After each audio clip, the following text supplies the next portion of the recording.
செஞ்சாந்து குழம்பெடுத்து தீட்டி வைத்த சித்திரமே தென்பாண்டி கடல் குளித்து கொண்டு வந்த முத்தினமே தொட்டாலும் கை மணக்கும் தென்பழனி சந்தனமே தென்காசி தூரலிலே கண் விழித்த செண்பகமே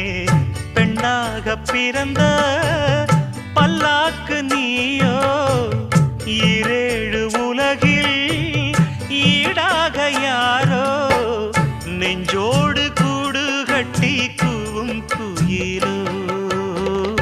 பாத கொலுசு பாட்டு பாடி வரும்